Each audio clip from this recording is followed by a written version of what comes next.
আসসালামু আলাইকুম, welcome to my cooking channel Shahrin's cooking artistry. আজকে আমি আপনাদের মাঝে নিয়ে এলাম আচারি গরুর মাংস রেসিপি। এই রেসিপিটা যারা এখনও পর্যন্ত করেননি তারা অবশ্যই ট্রাই করবেন। হাতে মাখা আচারি গরুর মাংস রেসিপি। এটা আপনারা শুধু গরুর মাংস না, খাসির মাংস ও মুরগির মাংস দিয়েও এভাবে তৈরি করতে পারেন।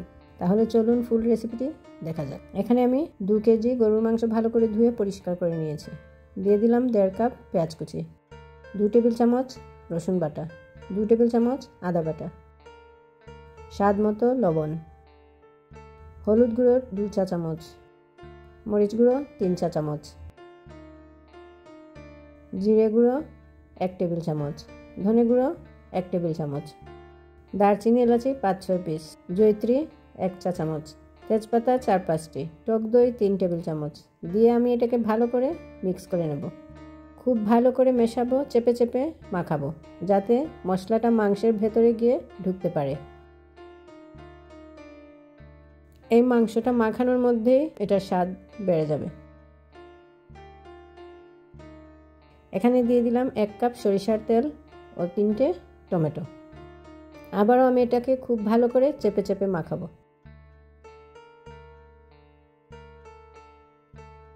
এখন দিয়ে দিচ্ছি 2 টেবিল চামচ আমের আচার।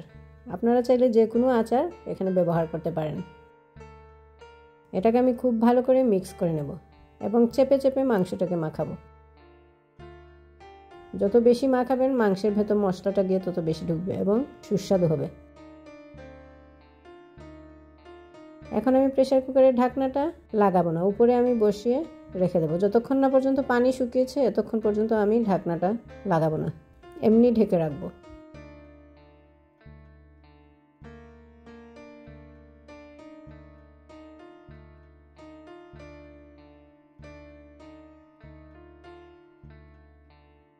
পানিটা অনেকটাই শুকিয়ে এসেছে।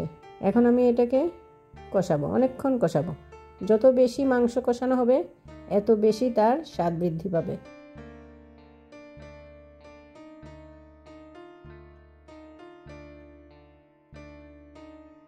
আমি 20 মিনিটের মতো মাংসটা কষিয়েছি পানি শুকানোর পর। এখন আমি দিয়ে দিচ্ছি 4-5 কাপ গরম পানি।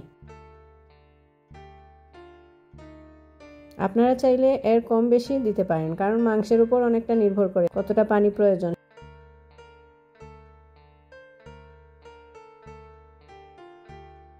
এখন আমি ঢাকনাটা ভালোভাবে লাগিয়ে দিচ্ছি।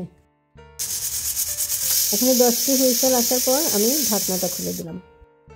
আমার মাংসটা একদম সফট হয়ে গেছে এবং আস্ত আস্ত রয়েছে। দেখতে খুব সুন্দর হয়েছে এবং এত ভালো একটা ফ্লেভার এসেছে।